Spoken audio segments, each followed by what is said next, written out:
Ladies and gentlemen, we have come to the end of the season.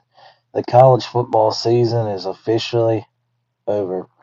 And this is not a typo. The Indiana Hoosiers are national champions.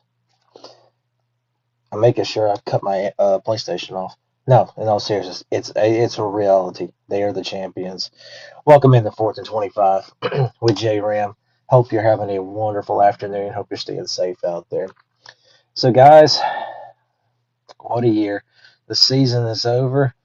Let's get this thing rolling, shall we? The college football final episode of 4th and 25 for this season.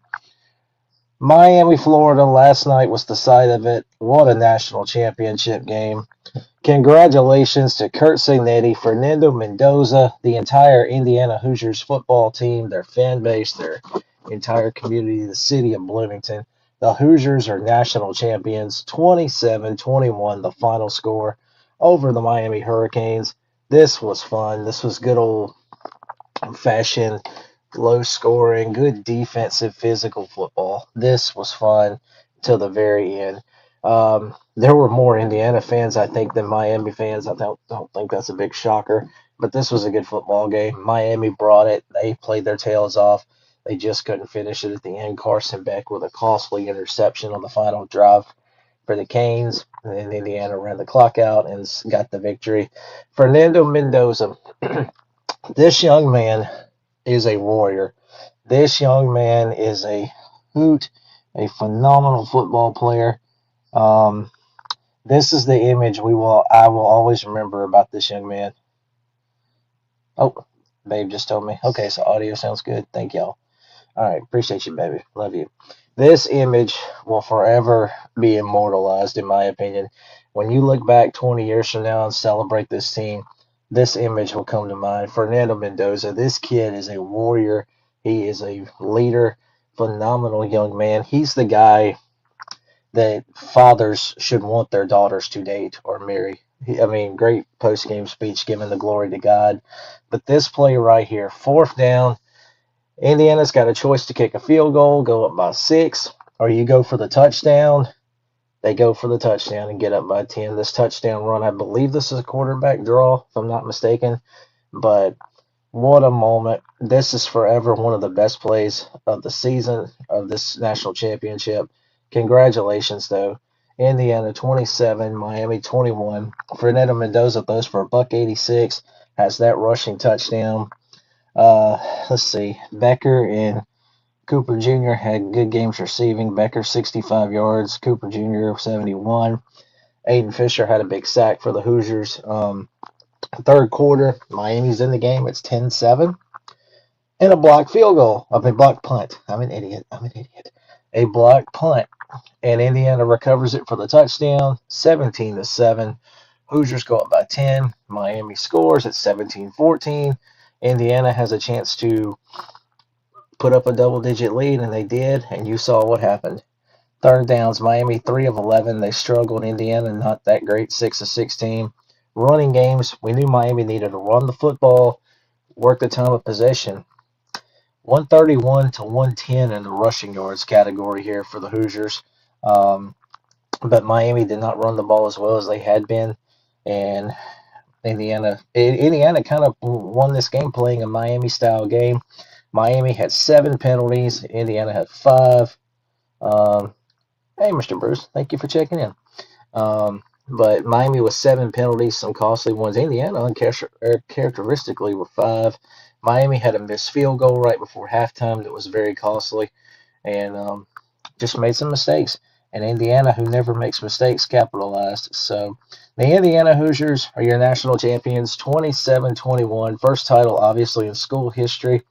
And for only the second time in the history of college football, a 16-0 team. Unbelievable. The only other team, I don't think any of us were alive to see them, the 1894 Yale Bulldogs. But this was amazing. What a game. What a story. First off, shout out again, Kurt Signetti. 2 years, 27-2, a Big Ten title, and a national championship. And he's also beat Ohio State, Oregon, Alabama. He beat Michigan last year. Some great wins on that resume in these 2 years. What a job. Maybe the greatest, probably the greatest fast turnaround in the history of college football. Maybe the greatest turnaround ever, in my whole humble opinion. And he's the dog. He's the top dog in this sport. He's the best coach. He's the king right now. Unbelievable story. What a season for this football team. Looks like I got another comment. Let me see if I can. I can't get it to pull up. Oh well. All right. But anyway, big shout out. Congratulations to Indiana. They are your national champions. Got a little bit of an issue here. Hold on. Hang on just a second, guys.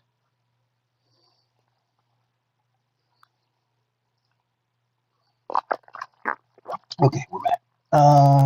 Yep. Amy says a little static, but keep going. Okay, sorry about that, babe. All right. So, question: what does this mean for the sport to see a school like this win a national title? I think it's great. It's great. It's refreshing. It's good to see a non-traditional blue blood be on top. It's good to see programs have great years that are not normally in this position. Um, this gives hope, in my opinion. You look at this. Indiana wins the national title. Duke wins the ACC. Vanderbilt has a 10-win season. Ole Miss makes a run to the Final Four.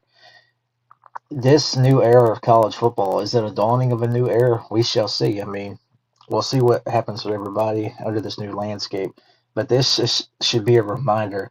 It doesn't matter who your program is. It doesn't matter who your history is. You can win at this level. It can be done, and they proved it. So, congratulations to Indiana. This is a phenomenal story, and they are your national champions. Toast to Indiana. All right, so let's take a quick break if we can. Hold on here. Okay, for some reason I cannot scroll down now. Hang on here. I'm having a little bit of issue here. Dadgummit. Okay. All right, so let's take a quick commercial break. Let's take a quick break real quick, guys, and when we come back, we're going to look back on the season per conference.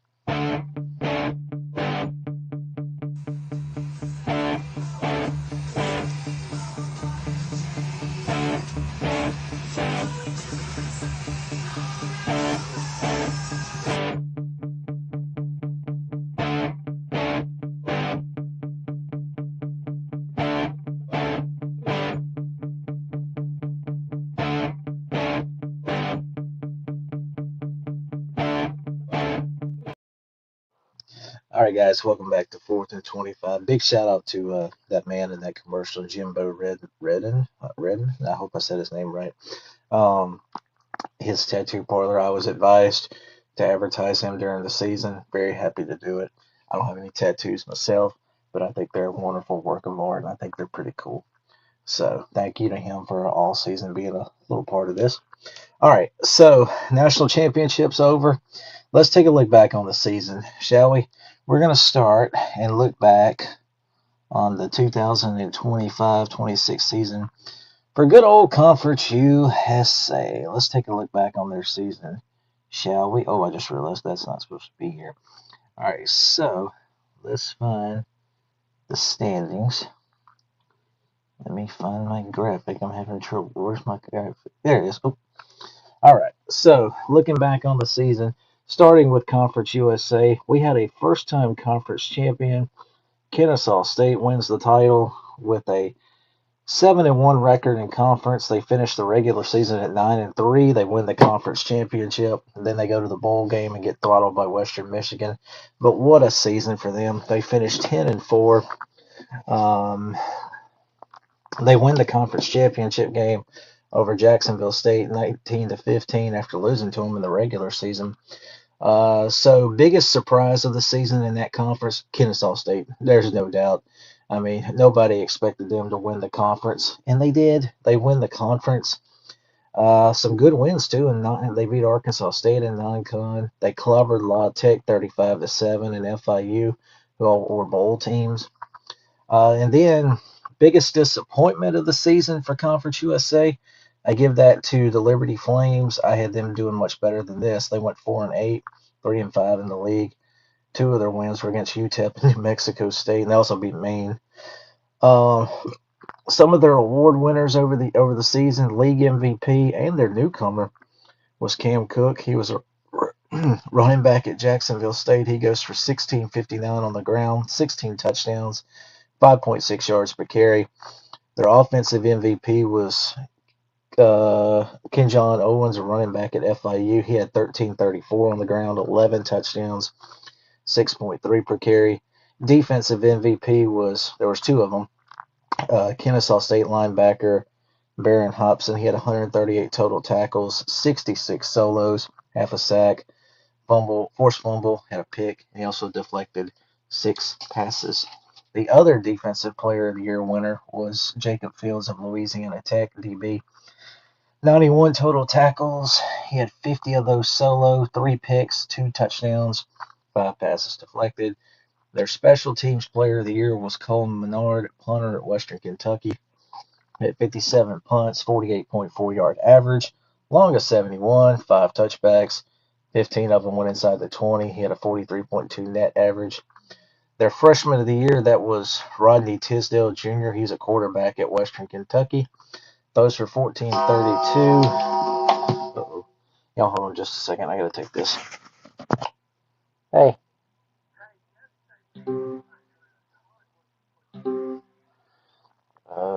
Took me a minute.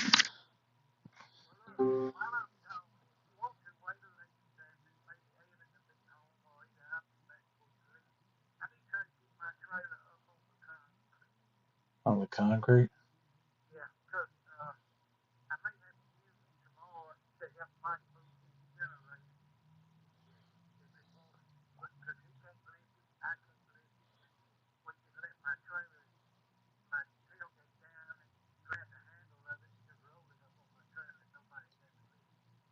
Okay. Let me know. I can help y'all trying to move it, 'cause you especially don't need to be trying to move it.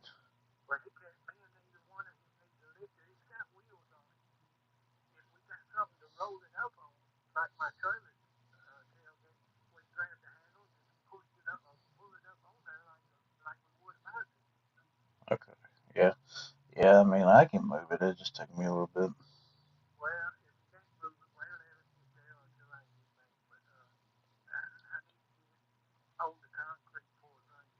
Okay. Okay. No problem. All right, guys, welcome back. I hope. Let me make sure my audio is back on. Okay. All right, guys, we apologize. I had to take a phone call with my dad. It was kind of important. All right, so anyway, paying homage to Conference USA. We talked about Rodney Tisdale. He was their freshman of the year. He threw for 1432, 9 touchdowns, 7 picks, 65.6 completion percentage. Coach of the year, no brainer. This was Jerry Mack at Kennesaw State. 10-4, 7-1 in conference. Conference champions, first bowl trip.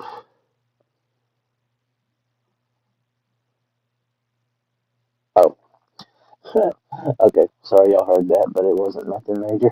All right. And then finally, the conference's bowl record. They had a good bowl season at 4-3. Their winners: Delaware wins the 68 Ventures Bowl, Tech wins the Independence Bowl, Western Kentucky wins the New Orleans Bowl, and Jacksonville State wins the Salute to Veterans Bowl. And that is a wrap on the Conference USA football season. All right, next up, let's take a look at the Mid American Conference and pay homage to the MAC in their in this season. Okay, Western Michigan, of course, won the conference championship. They beat Miami, Ohio, 23-13 in the championship game after losing to them in the regular season. The biggest surprise here for me was Central Michigan with their first-year coach, going 7-6, making a bowl trip. Did manage to beat Buffalo and Kent State, who both won 5 games apiece. I guess that wasn't great, but hey, for Central Michigan, considering where they were, this isn't bad. All right, biggest disappointment that goes to the Buffalo Bulls, who finished 5-7. 4-4 in the MAC. I thought they were going to be a conference contender. That was not the case. They had a disappointing season. They did lose a bad loss to Akron. They did have 3 one-score losses, though, so they were close. The player of the year in the conference and their defensive player of the year, too. Nadine Tucker, defensive end at Western Michigan, had 55 total tackles, 33 solos, 14 and a half sacks, which was very impressive, 4 forced fumbles, and a pass deflection. Offensive player of the year, also from Western Michigan, their quarterback, Brock Lowry. He had a great year, going for 18 of 3 and 9 touchdowns, 63.4% completion percentage. He also run for 963 and 4 touchdowns, averaging almost 5 yards per carry. Their special teams player of the year was Kent State returner Dorelis Clark. I'm sorry. He had 2 touchdown returns. Okay, get my page here. Freshman of the year, that was Bowling Green's Cameron Petaway on running back and kick returns. He had 365 yards rushing, 139 receiving, and 2 touchdowns, and a kickoff return for a touchdown. The coach of the year, Western Michigan's Lance Taylor, 10-4, 7-1 in the conference, wins the conference, and they win their bowl game. Phenomenal year for the Broncos. A lot of their guys are back so next season, so look out for Western Michigan again in the Mid-American Conference. Bowl record was 2-3. Western Michigan won their bowl over Kennesaw in the Myrtle Beach Bowl, and Ohio was their other bowl winner as they won the Frisco Bowl. And that is a wrap on the Mid-American Conference. All right, next up, let's take a look at the good old Mountain West. We'll see how let's look back on the Mountain West for bowl season, shall we? Boise State, of course, won the conference again. They beat UNLV 38-21 in the championship after beating them earlier in the season. There was a 4-way tie for first place. I don't know how they broke that, but they did. Biggest surprise, this was a no-brainer. It was New Mexico. The Lobos finished 9-4, 6-2 in the conference. They won at UCLA. They beat UNLV. They beat San Diego State, which were great wins. They had a bad loss to San Jose State, but made a bowl game with their first-year coach, Jason Eck. Their great season in Albuquerque. Biggest disappointment for me, that's going to go to San Jose State. They went 3-9, 2-6 in the conference. They did beat New Mexico and Hawaii, 0-6 on the road, but I thought they would be much better. I thought they were a contender, and they were not. Offensive Player of the Year and Conference Player of the Year, UNLV's Anthony Colandrea, 3,459 yards passing, 23 touchdowns, nearly a 66% completion percentage. He ran for 649 and 10 touchdowns, totaling over 4,000 yards of offense and 33 touchdowns for the running Rebels. He's, of course, not at UNLV anymore. He's on his way to Nebraska. Defensive Player of the Year for the league, Jackson Eck, he's the son of their coach, Jason Eck.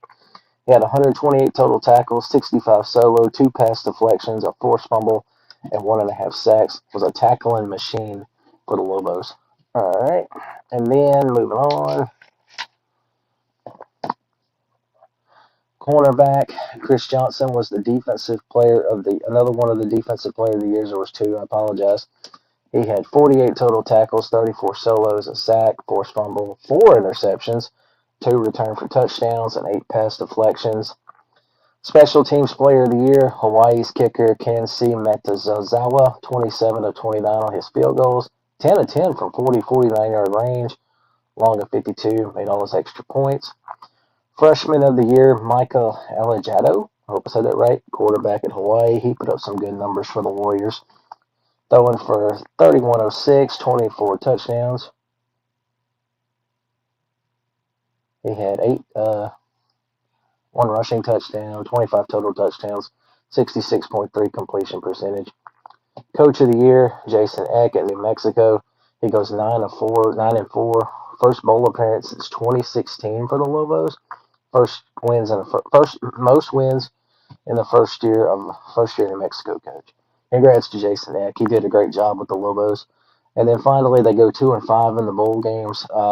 Fresno State won the Arizona Bowl, and Hawaii won the Hawaii Bowl. All right. Next up, let's take a look at the good old Sun Belt Conference.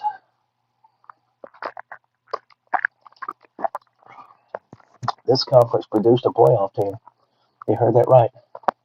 A playoff team. James Madison won the championship as they beat Troy 31-14. West champ versus East champ. James Madison in the East. So the biggest surprise for me in Sun Belt was Old Dominion. The Monarchs were phenomenal. They won 10 games. Had a quarterback who had over 4,000 yards of offense.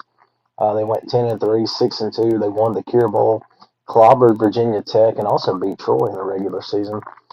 Great season for the Monarchs. Biggest disappointment. This one was kind of hard for me, but I settled on Arkansas State. They still did go to a bowl game. They finished 7-6 after winning their bowl.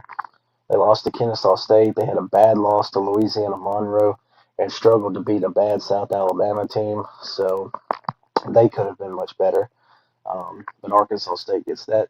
The player of the year, Alonzo Barnett III, quarterback at James Madison. He throws for 28.06, 23 touchdowns, 8 interceptions, 58.4 completion percentage, 589 rushing, 15 touchdowns, totaling over 3,300 yards of offense and 38 touchdowns for JMU. He was the player of the year. Offensive player of the year goes to Colton Joseph, the Old Dominion quarterback. 26-24 passing, 21 touchdowns, 59.7 completion percentage. He ran for over 1,000 yards and 13 scores, so he totaled 3,631 yards and 34 touchdowns for the Monarchs. Defense, he's going to Wisconsin. Barnett's going to UCF. Defensive player of the year, Trent Hendrick, linebacker at James Madison. 106 total tackles, 39 solos, 3 pass deflections, had 3 sacks, and 2 forced fumbles for the Dukes of JMU. All right. Our special teams player of the year in the Sun Belt was Troy punter Evan Kershaw. 68 punts, 45.7 yard average, longest 62. 29 of them went inside the 20. He had 4 touchbacks, 42.8 net. Newcomer of the year, that goes to Georgia Southern receiver Camden Brown. Over 1,000 yards, 14 touchdowns, 16.6 yards a catch. Freshman of the year, that goes to JMUD lineman Shair West. He had 45 total tackles, 16 solos, 7 sacks. Played really well for the Dukes and a forced fumble. Coach of the year, obviously that goes to Bob Chesney at James Madison. 12-2, 8-0 in conference.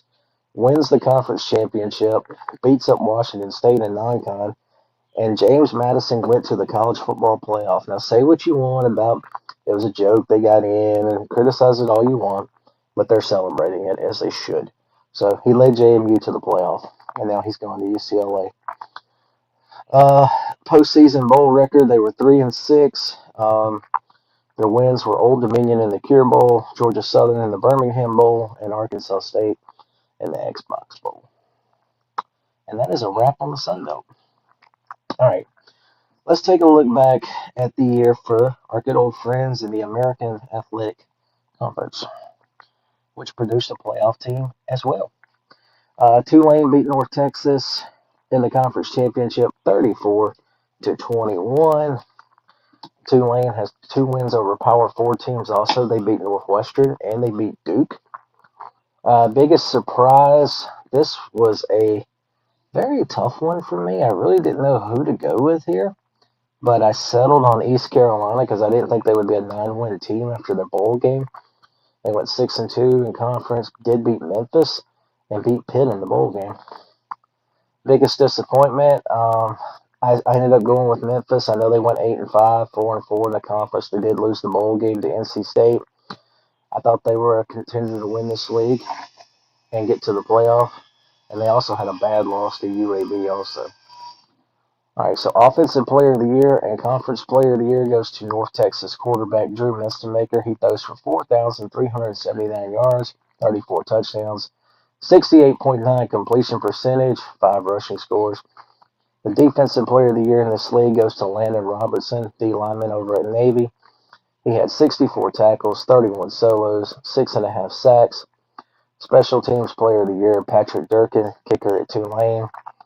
41 of 42 on his extra points, 25 of 28 on field goals, long of 52. They also give an award here for Snapper of the Year. That went to Rain Flight Navy. And then, let me flip over here. The Conference Rookie of the Year, Caleb Hawkins, running back at North Texas. Well deserved. This man put on a clinic running the ball for the Mean Green. He had 1,434 yards, 25 rushing touchdowns. That's insane. 25 touchdowns. Also caught 4 scores. So he had 29 touchdowns. He had 370 receiving yards. So that totals to 1,504 yards of offense, 29 touchdowns. Coach of the Year, Eric Morris at North Texas, 12-2, 7-1 in the league. Conference runner-up, and beat Washington State, beat Navy and Army. He did not coach in their bowl game. He's gone to Oklahoma State, but he was Conference Coach of the Year.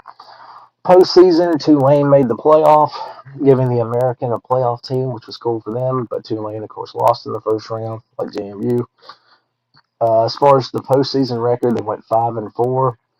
North Texas won the New Mexico Bowl. Navy won the Liberty Bowl. East Carolina won the Military Bowl. Army won the Fenway Bowl. And UTSA was the winner of the First Responder Bowl. All right.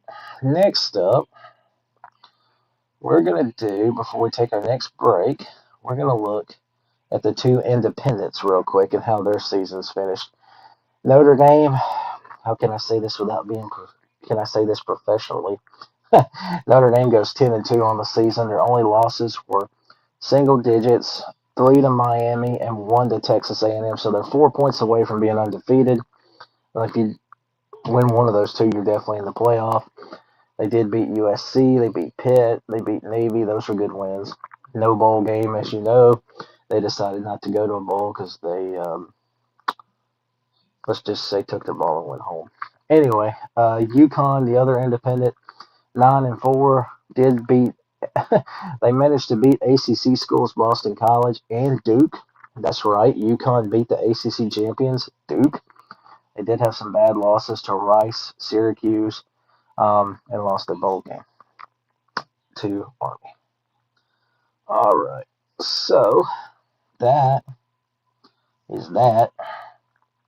All right, so we're going to take a quick break, and when we come back, we are going to look back on the Power 4 conferences in the year they had. It's on time, you can get to work by 9 and start your slaving job to get your pay. If you ever get annoyed, look at me, I'm self-employed. I love to work at nothing all day, and we've been taking care of business every day. Taking care of business every way. We've been taking care of business. It's all mine. Taking care of business, and I've been working overtime. Work out. All right, guys, welcome back to 4th and 25. We are back. All right, continuing on as we look back on our conferences and the seasons that they had. We're done with the G5 and the independents. Let's take a look back on the season in the Big 12. In this crazy, in this fun league, the Big 12 and their season that they had. All right. Excuse me. Texas Tech was the champions, obviously. They beat BYU 34-7 in the conference championship after beating them early in the regular season. Our biggest surprise, I voted BYU for their 12-2 season, 8-1 in the conference runner-up, and won their bowl game, beating Georgia Tech. They did beat 6 bowl teams. They beat Arizona, ECU, Iowa State, Utah, TCU, and Cincinnati. Biggest disappointment, that goes to, I think you actually had a few contenders for this, but I settled on Kansas State at 6-6. They didn't go to a bowl either. They took their ball and went home. They lost to Army. They lost to Arizona. Struggled against Oklahoma State and Colorado.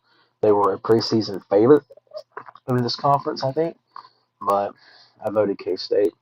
Offensive Player of the Year is, oh crap, I realized I just didn't write this guy's stats down. But Offensive Player of the Year, that goes to BYU running back L.J. Martin. Let me pull his stats up real quick. For some reason, that one does not have stats.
Hey guys. Alright. Let's try it again, I guess.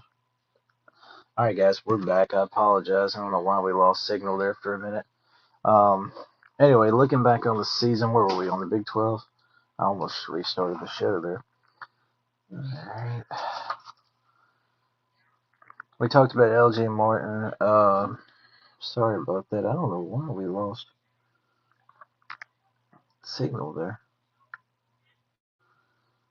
What happened here? Sorry about that. Alright. Are we back on? We're back on? Okay. Let me pull.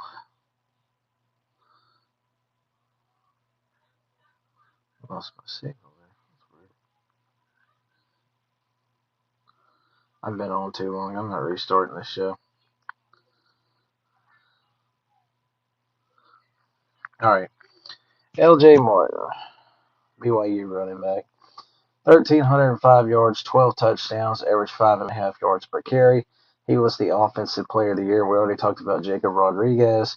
The newcomer of the year in the conference was Utah quarterback Devin Dampier. He had an amazing season for the Utes, throwing for 2,490 yards, 24 touchdowns, 5 interceptions. He also run for 835 and 10 scores. So he totaled over 3,200 yards of offense and 34 scores. He was the league's offensive player of the year. Defensive newcomer of the year, David Bailey, defensive end at Texas Tech. He had 52 total tackles, 32 solo, 14 and a half sacks, 3 forced fumbles, a fumble recovery, and a pass deflection for the Red Raiders. Offensive Freshman of the Year, Bear Bushmeyer, quarterback at BYU, 3,000 plus passing. He had 15 touchdowns, 64% completion percentage, 527 rushing. He totaled 3,500 yards and 26 touchdowns for the Cougars. Defensive Freshman of the Year, Wendell Gregory, linebacker at Oklahoma State, 27 total tackles, 19 solo, pass deflected, and 4 sacks and a forced fumble. Special Teams Player of the Year. Holy crap, I realized what I just did. All right. Baylor punter Palmer Williams was the conference's Special Teams Player of the Year. Let me pull up his numbers real quick. Sorry for the delays. Here it goes. Let's see if I can find it. He was the punter of the year? Yeah. Anyway.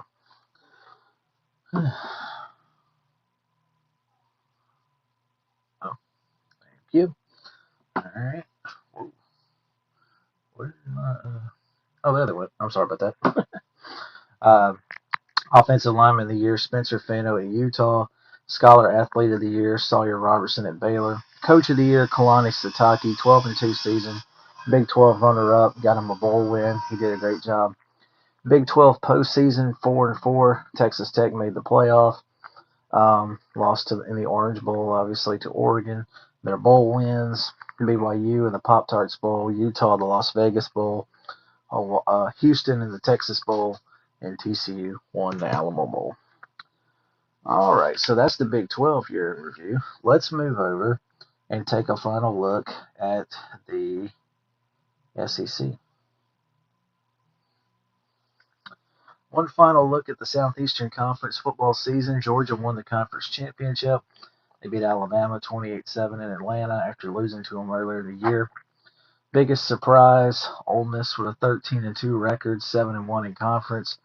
Made the playoff, made it all the way to the semifinals, 2 playoff wins, beat Georgia in the Sugar Bowl to get there.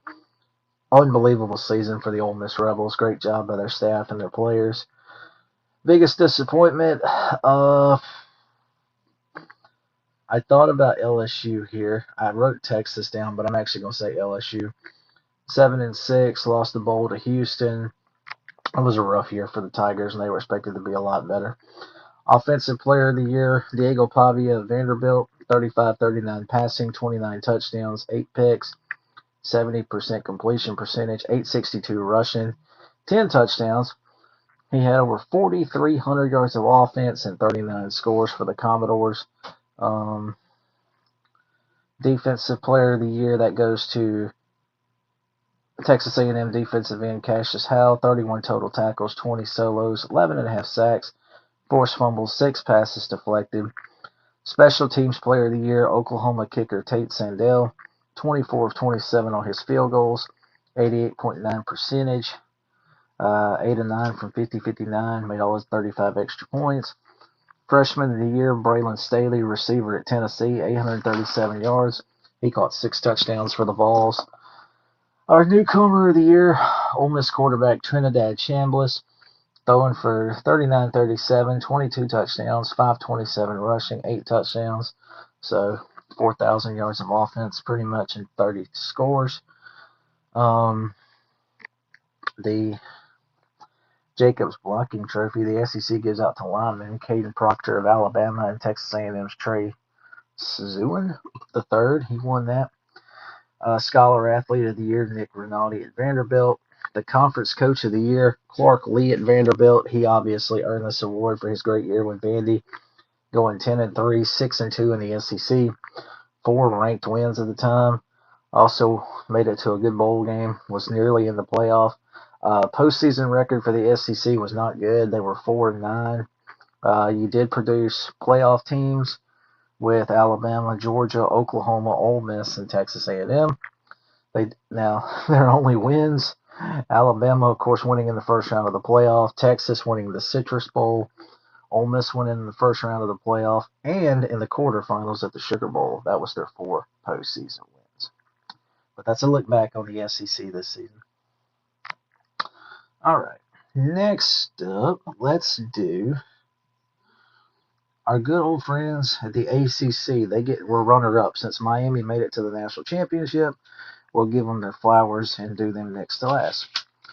This conference was crazy and was kind of tough to watch at times. But Virginia beat Duke in the championship game 27-20 in overtime after losing to them earlier in the year. Tiebreakers, weird tiebreakers. That's all I got to say. Biggest surprise, I give this to Virginia. 11-3, 7-1 in conference. I don't think anybody thought Virginia would win the ACC or get to the conference title game. I'm sorry, they were runner up. Sorry. Runner up, won the Gator Bowl. Did beat Florida State. They beat Louisville. They beat Cal. They beat Duke in the regular season. Great job by Tony Gibson and the Cavaliers. They are a surprise. Biggest disappointment, obviously, this is going to go to Clemson. 7-6, 4-4 in conference. Lost their bowl to Penn State. Preseason national championship favorite, conference favorite. Lost to LSU. Lost to a bad Syracuse team. I cannot express that enough. Lost to a bad Syracuse team. Lost by double digits at home to SMU. Struggled to beat Troy. That was bad. So Clemson, biggest disappointment. Offensive and defense, or offensive player of the year and player of the year. Georgia Tech quarterback Haynes King. He throws for 29-51, 14 touchdowns, runs for 953 and 15 scores, so 29 total touchdowns. Sorry if y'all hear a saw in the background. Defensive player of the year, Reuben Bain Jr., defensive end at Miami. 46 total tackles, 25 solo, pass deflected. Had 8.5 sacks, forced fumble, and an interception. Rookie of the year for the offensive side, Malachi Toney, the Miami receiver. 1,000 yards, 9 touchdowns. He also threw 2 touchdowns. Defensive Rookie of the Year, Luke Farrell, linebacker at Cal. He had 91 total tackles, 38 solos, a pick, a sack. I think he went to Clemson. We'll see what happens there. ACC Coach of the Year, Tony Elliott, the coach at Virginia. I think I said Tony Gibson a minute ago. My apologies to that. Tony Elliott of Virginia, Coach of the Year. 11-3, Gator Bowl win, ACC runner-up. Second 10-win season in program history. That's incredible. Special teams leaders. I did not find special teams awards for the ACC, so we're just going to give a shout out to their 2 best kickers and their 2 best punters. Kickers, Luca Lombardo, 16-17 on field goals, long of 52, made all 35 extra points. Aiden Barr, 25-29 on field goals, long of 55. Made all 45 of his extra points. Punting, Marshall Nichols of Georgia Tech, 34 punts, nearly 48-yard average, 3 touchbacks, long of 64, 13 inside the 20, 43-yard net. And then Virginia's Daniel Sparks, 37 punts, 47-2 average, long of 65, 4 touchbacks, 14 inside the 20, 38.5-yard average. Bowl record 9-4. ACC had a great postseason. Miami, of course, made the playoff. Won the first round, beating Texas A&M 10-3. Beating Ohio State in the Cotton Bowl in the quarterfinals 24-14. Beating Ole Miss in the semifinals 31-27 at the Fiesta Bowl before losing this national championship. Their other wins: Virginia won the Gator Bowl. SMU won the Holiday Bowl. Duke wins the Sun Bowl. NC State wins the Gasparilla Bowl. Wake Forest wins the Duke's Mayo Bowl. And Louisville won the Boca Raton Bowl. Really good year for the ACC. National runner-up, 9 wins in the postseason. Say what you want about the championship game and the tiebreakers, but still a strong year for the conference. All right, 1 conference to go. Let's take a look back on the Big Ten. The now home of the 3 straight national championships in the Big Ten Conference. Indiana, of course, won the championship game, beating Ohio State 13-10. It was a good ball game. Biggest surprise, I think that's got to be Indiana. None of us thought Indiana was going to win the national championship. None of us. We all expected them to take a step back from last year, and they didn't. They were better. They beat Penn State. They beat Oregon. They beat Iowa, all on the road. Beat Ohio State. Big Ten champs, playoff team, national champs. Need I say more? I mean, come on. Biggest disappointment, this is going to go to Penn State. I had them in the national championship game back in August. Shows you how much of an idiot I am. They went 7-6, 3-6 in the league. Preseason favorite, title contender. They started 0-6 in conference play, highlighted by losses to Northwestern and UCLA. That's crazy. Offensive player of the year and player of the quarterback of the year, of course, Fernando Mendoza, 33-49, 41 touchdowns, run for 200 plus and 6 scores, so he totaled 47 touchdowns. Defensive player of the year and DB of the year, Caleb Downs, safety at Ohio State, 68 total tackles, 45 solo, a pass deflected, a sack, 2 forced fumbles, 2 picks. Freshman of the year, that goes to Ohio State quarterback Julian Sand, 36-10 through the air, 32 touchdowns, 8 picks. Coach of the year, of course, and a 2-time winner of the Coach of the Year, Kurt Cignetti, 16-0, national champs, conference champions. There were so many awards in the Big Ten.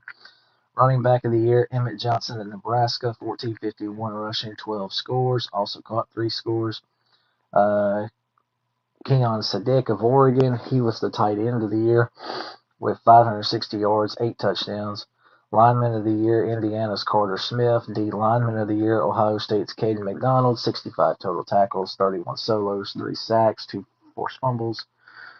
Pass deflection. Linebacker of the year, Arvell Reese of Ohio State, 69 total tackles, 34 solo, 2 passes deflected, 6.5 sacks. Kicker of the year, Indiana's Nico Radick, 16-17 on his field goals.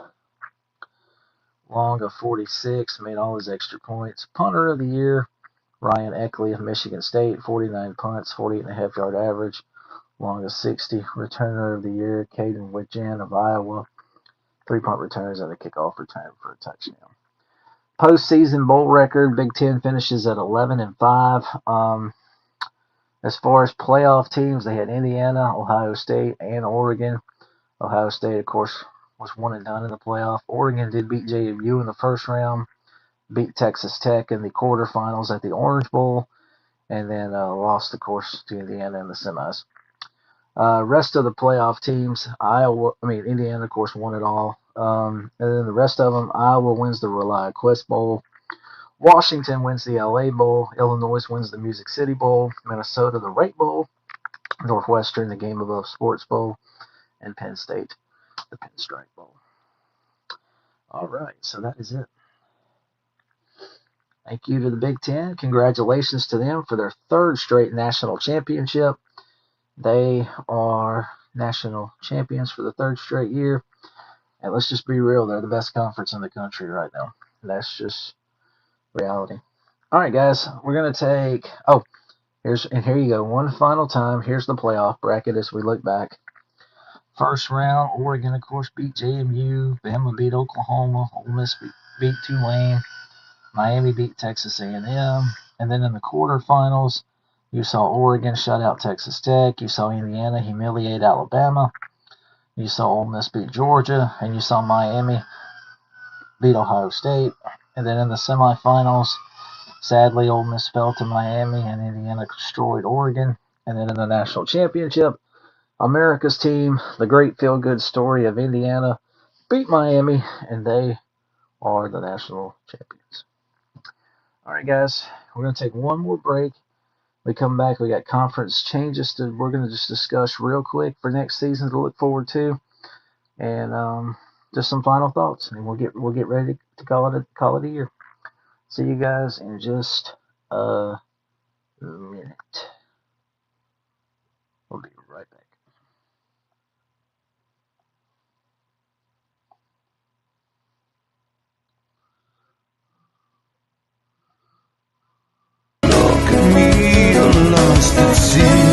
Circling eternally, come and help me from this insanity.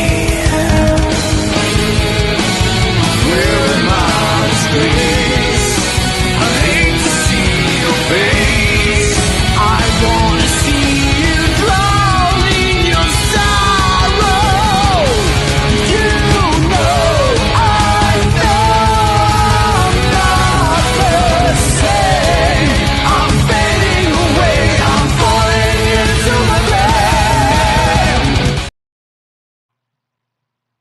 Alright guys, I hope y'all can still hear me. Let me make sure the audio is still good. We're almost to the finish here. Alright guys, welcome back to 4th and 25. Alright, so our final topic real quick before we shut it down. Let's take a look at what's coming next year in the conference realignment format. Okay, so the MAC's losing Northern Illinois, but they have not gained anybody. Conference USA is losing UTEP, and I think they're losing Louisiana Tech. We don't know if that's for 2026 or 2027, but we do know that La Tech is on the move to the Sun Belt. We just don't know yet if this is going to be next year or if it's 2027. Hopefully it's next year, but we'll have to play the wait and see game on that one. All right. With that, the Sun Belt obviously lost a team. They lost Texas State. This is the big news. This is the big one. The Pac-12 is coming back. July 1st, 2026. This is your new Pac-12. You see 9 schools on here. Only 8 of them are playing football. Gonzaga does not have football, but Boise State, Colorado State, Fresno State will join Oregon State, Washington State, plus San Diego State, Utah State, and Texas State. That's a lot of states to make up the new Pac-12. Gonzaga will be in all the other sports, just don't have football. And Dallas Baptist will also be in this conference for baseball next season, so keep an eye on that. But this will be your new Pac-12 on July 1st, and a new Pac-12 football era will begin. All right, so with that said, UTEP is, of course, on their way out the door. They're headed to the Mountain West on July 1st. They will join the schools that you see listed below that are left that did not go to the Pac-12. Air Force, Hawaii, New Nevada, New Mexico, San Jose State, UNLV, Wyoming themselves, and this ain't the only addition. Also coming to the Mountain West on July 1st, the Huskies of Northern Illinois as they move over from the MAC. And you see right there, there are a couple other schools, Grand Canyon and UC Davis, but they, of course, do not have. Grand Canyon doesn't have football. UC Davis has FCS football, but they're not moving up. So there's your new Mountain West on July 1st. So make sure I didn't miss anybody. Sunbelt loses Texas State but gets La Tech. MAC loses Northern Illinois. Conference USA loses UTEP and Louisiana Tech. Mountain West loses Boise State, Colorado State, Fresno State, San Diego State, and Utah State, but gets UTEP and Northern Illinois. And finally, the Pac-12 is back as officially on July 1st. It'll be cool to see this league again as they make their return to the big stage. Now, how good will it be? Who knows? Time will tell. All right. Well, my friends, we have come to the end. The 2025-2026 college football season and postseason is over. Final thoughts. It was a great season. It was fun. It was crazy. It was wild. So many great games. Coaching drama. The transfer portal exploding. NIL running rampant. No leadership. All kinds of craziness. But we had so many great games. So many great moments. So many great memories. And to me, Indiana winning the title was one of the best things that could happen to the sport. It shot new energy of life in the sport. It reminded you that the Blue Bloods don't have to win it all the time. So this was a fun season. This is one of the best seasons in recent memory in college football, in my opinion. I've had a great time watching it, talking about it with you guys. Thank y'all so much to everybody who's made this possible. Andrew Anderson at College Sports Villains. Thank you for bringing me on, brother. This is my first year doing this, and I've made it through the whole season. I appreciate you taking a chance on me and bringing me on to this family. I have enjoyed doing this every week for your network. Big shout out also to Brandon Oj. I hope I said your name right, dude. You made this video package for helped make this video package for my show. Thank you so much. You are awesome, dude. You're an LSU Tiger, okay, but you're still a cool dude. I appreciate you doing this for me. Thank you, dude. College Sports Villains, everybody who checked in or watched the show during the season, I appreciate you guys so much. Thank you. We had really good viewership yesterday. I was very happy with that. I know a lot of people are at work today too, so hopefully somebody might come back and check us out later tonight or something. But I have had so much fun doing this show. Thank y'all so much. I'm sad that the season's over, but I'm also ready to take a break. So, like I said, this is going to be my last show for a little bit. I'm going to take some time off. I've got a page I run. I've got a lot of other stuff going on, so I'm going to take a break since the season is officially over. We'll be back very soon, though. We won't be gone long. We're college football centric here. College football 24/7, 365. This show is all about college football. That's all I talk about. We're going to enjoy the NFL playoffs as a fan, like we already have. We're going to see who goes to the Super Bowl this weekend, but I'm also going to leave that up to NFL experts to talk about. College football is my number one forte, but I'm also, of course, going to enjoy the other sports. All right, so final verse, Bible verse. First Colossians 5:15. See that none render evil for evil unto any man, but ever follow that which is good, both among yourselves and to all men. Amen. Guys, it's been a great season. One of my favorite college football seasons in recent memory. Um, as an Ole Miss fan, we had a great year. I'm happy for what we were able to do. I'm happy for places like Vanderbilt, Indiana, the G6 leagues. Um, it was a phenomenal season. Sad to see it go, but all good things come to an end. So let's go enjoy the off season. Um, we're gonna know something by Friday about the playoff. Unless it's a really big story, though, I won't talk about it until I come back. If it's a really big story, we might do something, but we'll see what happens. But like I say, I'm gonna go away for a little while and take a break. And my page, the Spread College Football Discussion Group, will always be open. If anybody wants to join, you want to come hang out and talk with some of our other guys, content, something to yap about, argue about, whatever you want to do. But thank you guys so much. Everybody who's checked in this year, thank you so much. It's been fun. All right, guys, I'm going to get out of here. I hope you enjoy the rest of your day. Please stay safe out there. Thank you so much. Got some winter weather, it looks like, coming across the southeast this weekend. Please stay safe. Please stay warm. May God bless you all. Thank you so much.